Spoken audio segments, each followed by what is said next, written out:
Ya, kita lanjutkan dialog ya. Kali ini kita akan membahas yang juga sangat seksi untuk dibahas ya, Jawa Tengah ya. Tadi belum sempat kita bahas juga. Kalau misalnya dari Mas Ipang sendiri melihatnya pertarungan di Jawa Tengah ini kan juga cukup sangat menarik ya. Apalagi kalau kita mengetahui kan ada kandang banteng di situ. Nah, artinya kalau dari cermatan saat ini ataupun yang beberapa data yang sudah ditemukan seperti apa?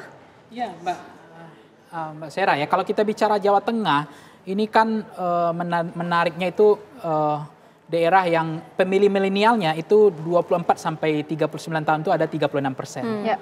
Termasuk kemudian ada Gen X-nya juga termasuk 34,5%. Artinya baik gen milenial maupun Gen X itu adalah menjadi lumbung elektoral. Menjadi dewa elektoral, menjadi penting segmen pemilih ini di Jawa Tengah. Nah ini makanya tentu harus penyesuaian terhadap calon-calon terhadap apa yang menjadi selera habitnya. Apa yang mereka senangi, apa yang mereka sukai. Karena karakter dari demografi misalnya umur tadi, itu angkanya cukup besar pada generasi itu. Walaupun memang ada baby boomer 19%, kemudian ada Gen Z-nya 10%. Nah kalau kita cermati dari konteks afiliasi memang NU tetap masih besar ya dibanding ada 66%. Nah intinya sebenarnya kalau kita mencermati dari data ini, ada yang menarik adalah soal alasan memilih calon kepala daerah. Nah, alasan memilih calon kepala daerah di Jawa Tengah itu memang figur masih ada 67%. Tinggi ya? Ya, tetapi alasan partai pengusung ada 30%. Jadi artinya apa? Memang karena partai ID-nya juga sampai 16-17% yang membership, partisanship, yang mereka secara dekat, secara psikologis maupun secara ideologis dengan partai politik tertentu itu juga cukup mempengaruhi. Nah, apa yang disampaikan Prof. Burhan karena ini kompetitif ketika Pak Jokowi langsung turun gunung ya, langsung kampanye bagi-bagi apa yang disampaikan Prof. Itu kan menunjukkan bahwa ini bukan kaleng-kaleng gitu. Artinya ini endorse serius. Mungkin kalau Jakarta dianggap endorse-nya belum total belum total karena hanya menemui relawan tim sukses. Tapi ini yang langsung betul beliau menyapa, menyalami rakyat, kemudian bagi-bagi cukup banyak ya, Banyumas, Tegal, Gerobokan, Blora ya kalau nggak salah ya. Iya, dan itu langsung turun.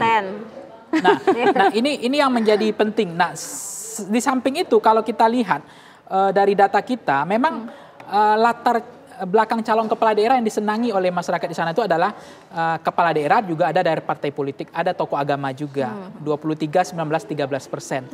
Itu yang mereka senangi. Nah sebenarnya kan Tak Yassin ini kan adalah wakil kepala daerah, itu juga menjadi penting ya. Kemudian kalau yang antara satu-satu ini partai coklat, satu partai hijau kan udah gitu pertarungannya. Tetapi memang bagaimana kemudian ada hari ini sebaran dari Pak Prabowo yang bintang 4 itu yang di mana ya? Jawa Tengah atau DKI ya? DKI ya. Nah, itu juga itu tidak terjadi pada Jawa Tengah kan? Nggak ada seperti itu. Nah, ini intinya jadi memang mencermati money politiknya di Jawa Tengah itu sebenarnya juga menarik dari data kita.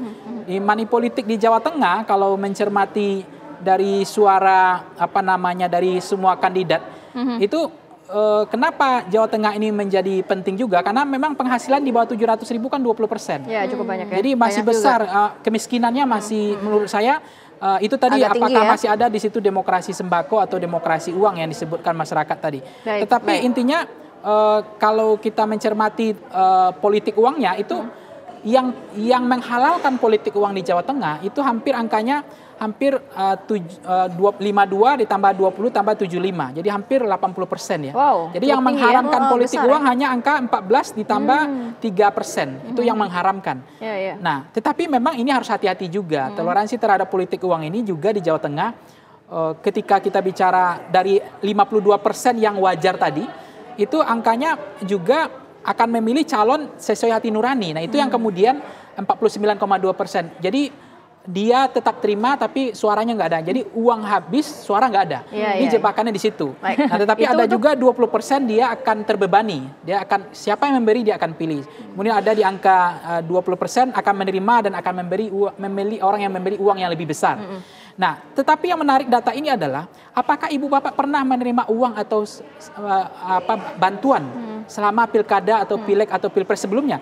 Itu data menunjukkan 55% mereka pernah. Jadi hanya 45% yang belum pernah. Baik. Nah, ini juga menarik di Jawa Tengah, tetapi Jawa Tengah menurut saya bagaimanapun pertarungannya Partai Edi-nya nggak bisa dianggap remeh ya. Nah, tetapi intinya sekarang kalau ini terjadi ya, misalnya pasangan Ahmad Lutfi menang misalnya ya, berarti kan ini mazhab ini sudah tidak bisa tercapai lagi bahwa dulu Ganjar itu dengan figur center of candidate elektabilitas hanya 5,2% saya survei di Jawa Tengah waktu itu. Kemudian dia nggak dikenal likability, popularity dan acceptability, tapi bisa leading menang. Kenapa? Orang mengatakan mazhabnya siapapun yang diusung oleh PDIP di Jawa Tengah itu menang. Itu mazhab lama seperti itu. Nah konteksnya sekarang ternyata kalau memang tidak seperti itu berarti kan Partai Edi dan termasuk pengaruh partai pengusung itu trennya mulai memudar, mulai turun di Jawa Tengah gitu. Artinya dikalahkan oleh realita dependent parabel multivariat ya istilahnya personalisasi kandidat, center of kandidat atau person tadi. Baik, mungkin bapak-bapak yang di sini juga harus bersiap-siap karena sebentar lagi kita bisa membaca begitu ya berapa banyak suara yang sudah masuk, kira-kira siapa yang leading, siapa yang di nomor 2 dan nomor 3. Tapi nanti kita mungkin akan bahas di pemilihan program selanjutnya ya. Kita akan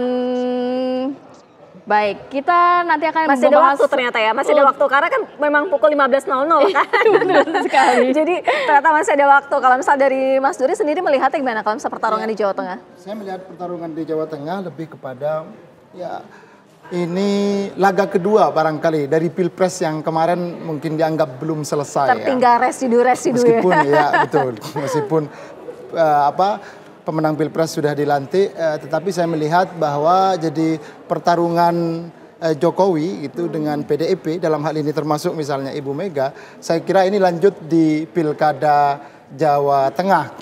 Dan karena itulah kemudian pertarungan di Jawa Tengah ini menjadi sangat menarik. Karena sejauh ini misalnya kerap kali didominasi oleh pasangan dari PDI Perjuangan. Nah, kalau saya boleh mengistilahkan juga pertarungan yang terjadi di Jawa Tengah ini sebenarnya kan pertarungan antara incumbent dengan incumbent. Jadi di pasangan nomor urut 2 ada wakil ya, Taj Yassin sebagai wakil gubernur waktu itu, wakilnya Ganjar ya. Kemudian dari sisi Andika Hendi, partai pengusungnya adalah incumbent. Karena itu ketika terjadi catatan atau kritik terhadap pemerintahan, sebenarnya mereka sedang mengkritisi atau memberikan catatan terhadap kinerjanya sendiri-sendiri. Dan selain itu, saya melihat ada dua variabel penting ya terkait dengan Jawa Tengah. Pertama tadi ada PDI sebagai kandang banteng, kemudian yang kedua ada NU gitu. Yang secara basis kultural itu juga cukup signifikan dari data Poltreking ya di atas 70%. Ya. Sedikit di bawah Jawa Timur. Nah, karena itu variabel NU juga menjadi salah satu penentu. Setidaknya hari ini misalnya terrepresentasikan dari tadi ada Gus Yassin ya. Taj Yassin sebagai wakil gubernur di periode sebelumnya. Prof Burhan mencermati ini hanya tinggal menghitung menit begitu ya, kita sudah bisa. Jadi bukan menghitung hari ya? Bukan. Itu semakin lama mungkin ya rakyat menunggunya ya. Kalau data yang penasaran, kita revisi. Kita spill sedikit deh mungkin ya Prof ya. Boleh. Sudah berapa banyak data yang masuk? Tadi kan kalau Jakarta Prof mengatakan 60% nih pemilihnya nih agak jauh dibandingkan lebih independen ya. Kalau melihat Jawa Tengah dan wilayah lainnya sudah masuk berapa persen? Untuk quick count? Sudah cukup besar ya, udah stabil grafik jangan stabilitasnya. Jangan di-spill siapa yang unggul ya, tapi data yang masuk dulu aja, Data yang masuk antara 30 sampai 50-an%, tergantung wilayah. Ya. Itu wilayah mana tuh? Ya misalnya nih ya, wilayah Jawa Tengah udah 50%. Dan udah tidak terjadi pergerakan. Jadi kalau kita ikut kardiografi, itu kan kalau udah itu artinya udah mati, udah nggak ada lagi dinamika. Udah stabil. Di Jawa Tengah. Tapi kalau udah naik turun begitu, nah itu artinya masih hidup pertarungan. Gamenya masih on. Kalau Jawa Tengah ini meskipun data baru 50%, udah begini ya. Jadi udah selesai secara elektoral. Kemudian Jawa Barat udah 45%. Baik, ditahan dulu kali ya Prof ya. Soalnya kita udah mau harus close nih. Kita berganti banner program dulu nih, program pemimpin daerah terpilih. Nanti juga dari Mas Haji kita juga dengarkan ya. Pemirsa, kami akhiri Rakyat Memilih Pilkada Serentak 2024. Sesaat lagi Anda akan menyaksikan program pemimpin daerah terpilih.